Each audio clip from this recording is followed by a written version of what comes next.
The Justice League has disappeared along with Sonic's universe, but luckily, Team Sonic is here to take their place and thwart their villains in our universe. Welcome to the Comicstorian Complete Story Series, where you get audio dramas of your favorite comic books, helping you decide what to go out and add to your collection. Today, we continue the DC Sonic the Hedgehog crossover with Issue 3 by Ian Flynn. I hope you enjoy. Sonic and friends have just arrived on the Justice League watchtower. Mr. Terrific stares out at the earth below them. Sonic's world is gone as far as he can tell, and the Justice League, Darkseid, and the Chaos Emeralds with it. Send us back! Send us back now! Knuckles tells him, angrily storming forward, but he is stopped by Sonic. Easy, Knuckles. Don't punch the messenger, Sonic tells his friend. Mr. Terrific sighs and turns back to the anthropomorphic heroes, explaining that their world seems to be gone, along with his friends. At least that means Darkseid's gone too, Silver notes. But Tails shakes his head, refusing to believe that their world was destroyed, promising to figure this out in time. Well, the Justice League bought us plenty of it, Sonic notes. Mr. Terrific shakes his head and turns back to the band of heroes from another world. I don't know about that. It won't be long before the villains of the world realize 6 of our greatest heroes are missing.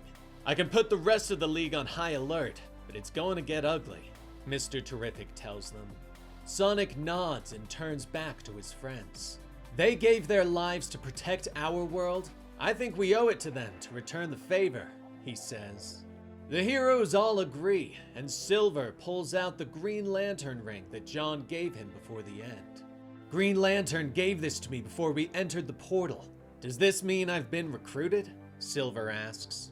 Mr. Terrific nods and explains that it means John Stewart trusted him.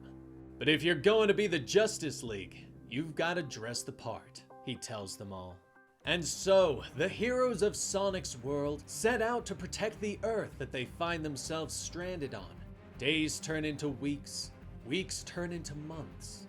Eventually, Silver finds himself fighting alongside the other members of the Green Lantern Corps against Sinestro in Space Sector 2006, fighting against a powerful Yellow Dragon construct. Afraid to call backup? Or do you fear what my newfound power will do to the rest of your precious Green Lantern Corps? Sinestro cheers as he holds up his yellow power battery, causing a massive explosion of energy that knocks the Green Lanterns away. The blast stuns them, but Silver quickly regains consciousness. His ring begins to glow as he concentrates his will. In brightest day, in blackest night, he begins to chant, with the other Green Lanterns joining in. No evil shall escape our sight. Let those who worship evil's might beware our power. Green Lantern's light! They shout, pooling their energy and creating a massive rocket hammer that overshadows Sinestro. The villain looks up in fear as the hammer swings and slams into his dragon, destroying the construct and stunning him.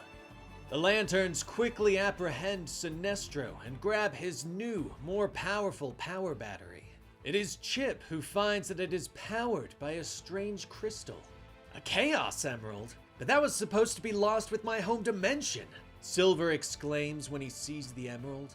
I'm going to need to report this to my friends. I'll have one of the other Earth Lanterns fill in for me, like Kyle, or Hal, or Guy, or Simon, or Jessica, or Joe, or... Silver begins to explain to the other Lanterns. But truly, there are too many Lanterns from Earth to list. But now, we find ourselves in Washington, D.C., where Gorilla Grodd has launched an attack against the city, using a new, powerful mind control crown to stop Supergirl and Hawkgirl before they can fight back. Kneel before your new king. You should feel honored. You'll be the first two to join my conquest of this pitiful nation. Grodd gloats as he stands over them both. But a golden lasso suddenly loops around his neck and yanks him off his feet, slamming him into the ground. You'd think a tactical genius like you would know better than to let his guard down. The League kneels to no one. Amy shouts as she stands over him in her Wonder Woman outfit, bringing her hammer down hard on his stomach. With Grodd down, Supergirl and Hawkgirl get back to their feet and quickly defeat the rest of Grodd's forces. As they celebrate their victory, Amy notices that Grodd's fallen crown seems to glow with a strange light. Hawkgirl readies her mace, preparing to destroy the device, but Amy stops her. "Wait! That's a Chaos Emerald!" Amy shouts, grabbing the crown and ripping the jewel from it. She holds it up for Hawkgirl to see. "It's from my home! I thought everything there was gone!" Amy cheers with joy. Over in Metropolis, Knuckles takes a time out from patrolling the city to meet with Lois Lane on the top of the Daily Planet. She explains that Luthor has reached out to her with a request to meet with Metropolis's newest hero, pointing out that he might have something to do with the missing dimension and heroes. "Be careful! He's more dangerous than he seems!" Lois calls to him as Knuckles leaps back into the air. But Knuckles just smiles. "Meh, all these bald geniuses are the same," Knuckles tells himself.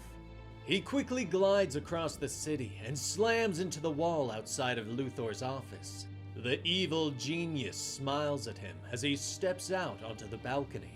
"Slower than a speeding bullet and as subtle as a locomotive," Luthor muses. But Knuckles doesn't have time for jokes and demands to know why Luthor wanted to meet him. Luthor holds up a box, explaining that he merely wanted to make a deal with Knuckles and work together to make the city and the world a safer place, in a way that he and Superman never did. But Knuckles shakes his head and refuses. "I've heard this shtick before. Just know that I'll be watching you, Luthor," he growls. Lex shrugs and opens the box, pulling out a glowing green jewel. "A pity. You share the Kryptonian's moral failings. I wonder, do you share his weaknesses too?" Luthor asks as he moves closer with the jewel, making Knuckles gasp. "Hey, you found a Chaos Emerald! You finally did something right, Luthor," Knuckles says as he reaches out and grabs it.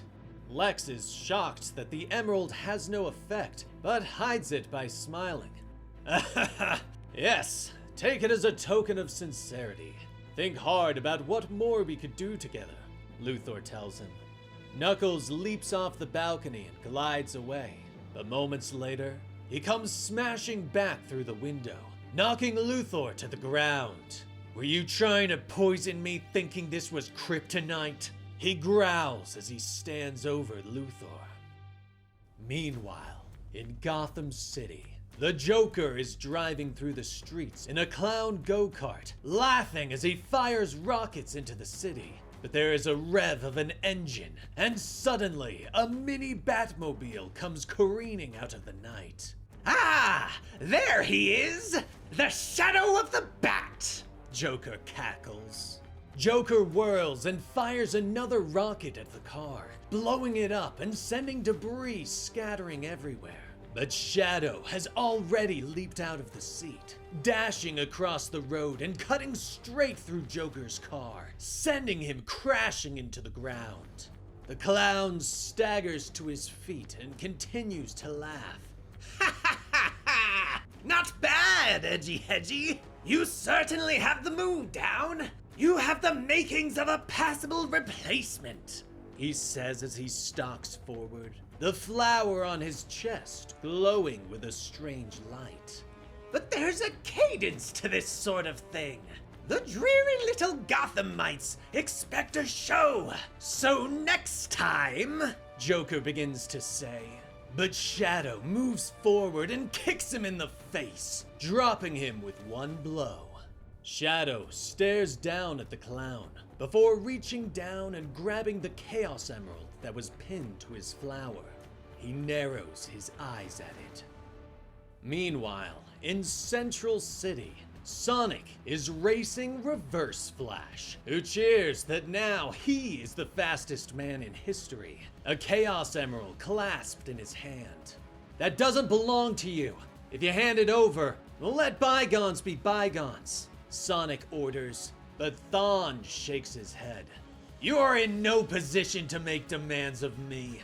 No more than you have any right to wear that uniform, Thawne tells him, motioning to the Flash costume that Sonic is wearing. The real Flash was a hero.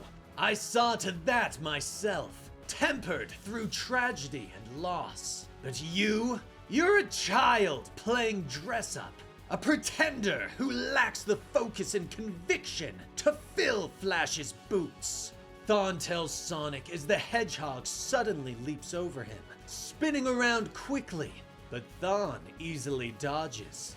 You're not good enough to be his replacement. You're not even good enough to be his fake, Thawne gloats. But both speedsters come to a stop, with Sonic bouncing easily on the balls of his feet. Gotta admit, you're pretty fast, Sonic says. Thawne laughs and holds up the Chaos Emerald in victory, but his eyes widen as he realizes that he is only holding a crumpled can. Wait, when did you? Thawne gasps. Sonic smiles and tosses the emerald from hand to hand. Oh, I'm sorry. Did I move too fast for you to see? Let's try again. Don't blink, Sonic says as he suddenly moves at super speed, hitting Thawne a dozen times before the evil speedster can react, knocking him to the ground. Moments later, the police have arrived and put Thawne into handcuffs. So fast! Did he tap into... No, it wasn't the Speed Force. He was using that emerald to warp, Thawne mumbles. But Sonic doesn't have time to stick around. He quickly calls his friends for a meeting at the Hall of Justice.